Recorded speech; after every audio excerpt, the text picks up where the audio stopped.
People talk about flow like it's some kind of cheat code. Athletes, musicians, gamers, they all describe this state where time blurs, effort disappears, and everything just seems to click into place. It feels almost magical, as if some hidden switch has been flipped. But here's the truth nobody really likes to admit. You can't summon flow on command. There's no secret mantra, no mental hack that makes it appear out of thin air.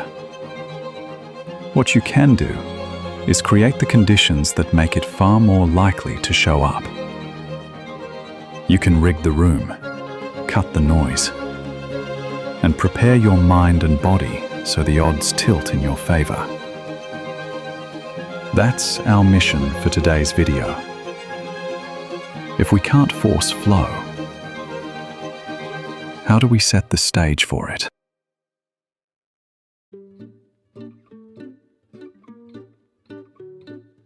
Attention isn't a switch, it's a dial.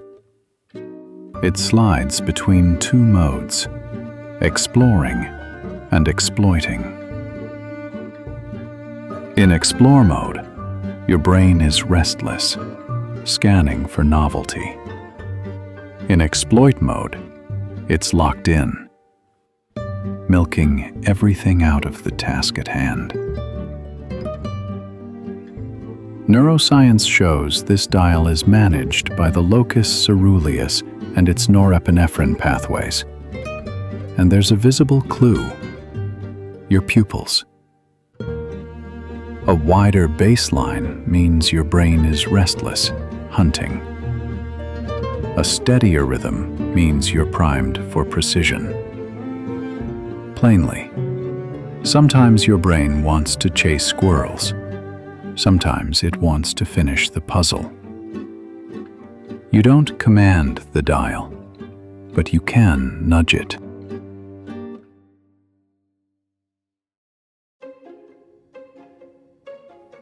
Flow is like indoor weather. You don't summon storms.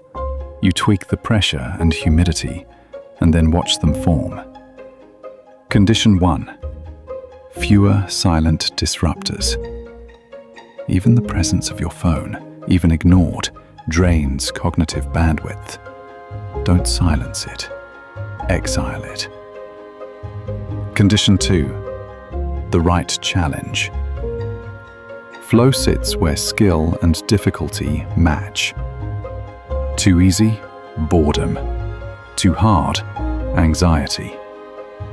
Just right challenge pulls you in.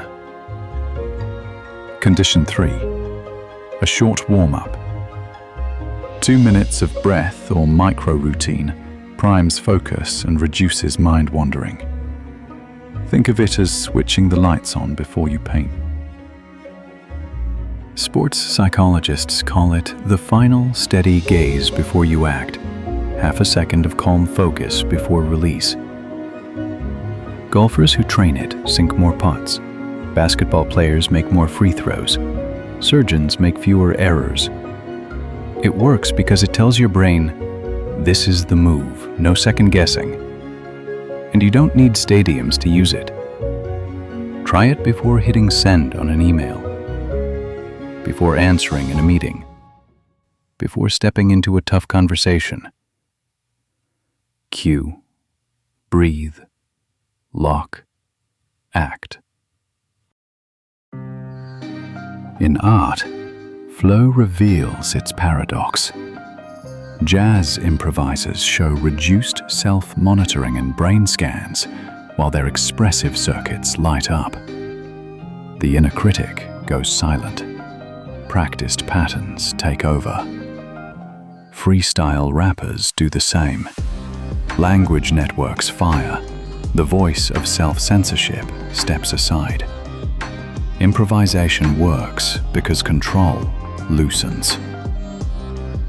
Herbie Hancock once hit a wrong chord while playing with Miles Davis. Miles didn't flinch. He played notes that made it right. The lesson: momentum beats perfection. Errors are invitations. That's the paradox of flow. You practice structure endlessly, not to control everything, but so you can release control when it matters.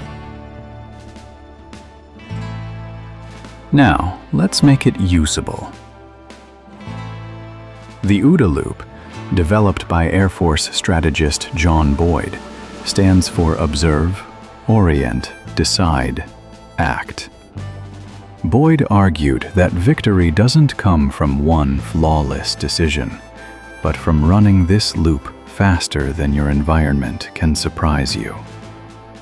Orientation is the key. It means building mental models, integrating new info, correcting biases. Then you decide, act, and loop again. The faster and cleaner you iterate, the more adaptable you become. In flow, OODA is your control panel.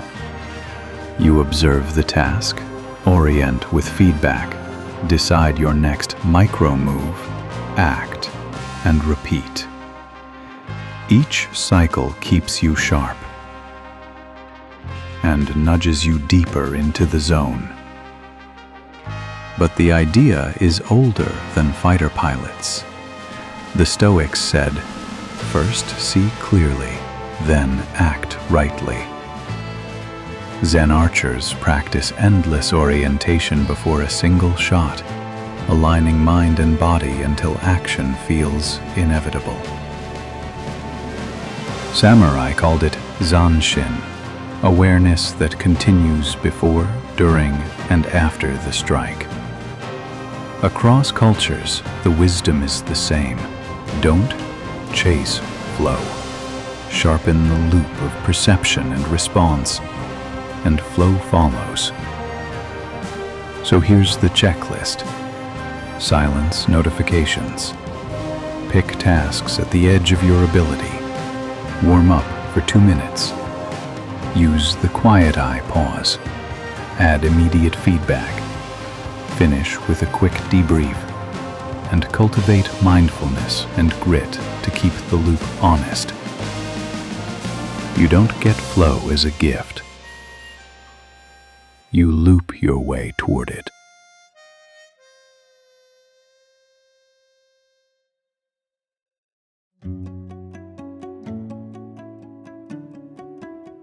Attention is a dial. Arousal has a sweet spot. Skill has to meet challenge. Warm-ups prime the engine. The quiet eye steadies the hand. In sport, art, and work, flow shows up when structure is practiced deeply enough to release. So here's the challenge. Run this checklist for 1 week. Exile the phone. Pick edge tasks. Warm up. Lock in. Feedback. Debrief. Track what shifts. Share your loops and your surprises. Flow isn't luck. It's stagecraft. If this video helped you slow down, breathe, or think again, share it.